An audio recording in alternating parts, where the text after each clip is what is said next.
একদিকে যখন অযোধ্যায় বাবরি ভেঙে রাম মন্দির উদ্বোধন করা হলো 22শে জানুয়ারিতে, তারপর দেখা গেল ভারতবর্ষে অনেকেই খুশি হচ্ছে, আবার অনেকেই শোক প্রকাশ করতেছে।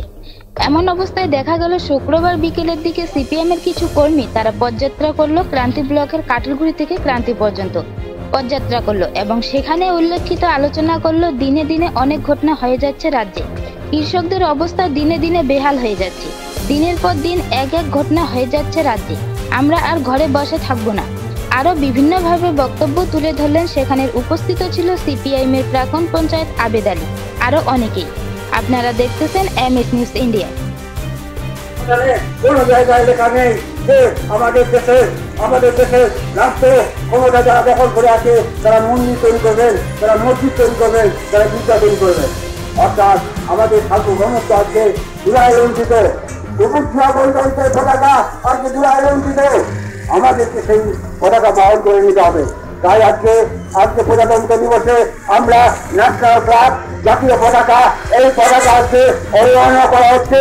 এই পতাকাকে আজকে শেষ করে দেওয়ার চেষ্টা হচ্ছে।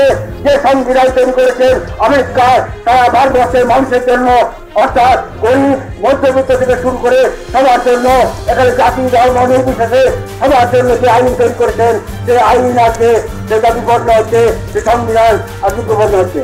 সংবিধানের প্রস্তাবনা আজকে বিপন্ন হচ্ছে। তাই আমরা প্রস্তাবনা আজকে পাঠ করেছি।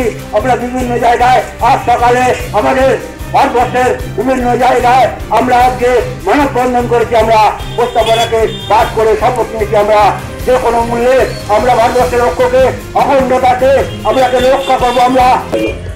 আমরা যখন এই জায়গায় দাঁড়িয়ে আছি তখন উত্তরপ্রদেশ, রাজস্থান, হরিয়ানা থেকে চালু করে পশ্চিমবঙ্গের যে কৃষকরা তাদের ফসলের দাম না পেয়ে বারংবার আত্মহত্যা করছে। জেএনইউ থেকে চালু করে যাদবপুর ইউনিভার্সিটি পর্যন্ত সমস্ত ছাত্র ছাত্রীরা তাদের শিক্ষার যে ন্যায় অধিকার, সেই ন্যায় অধিকার না পেয়ে এবং অত্যাধিক পরিমাণে যে শিক্ষার মূল্যবৃদ্ধি, তার কারণে আত্মহত্যা করছে।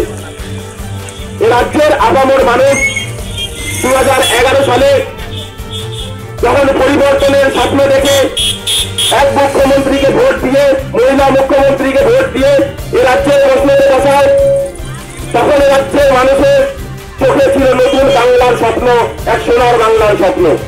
আজ 2011 সালের পর থেকে 2024 সাল চলছে একটি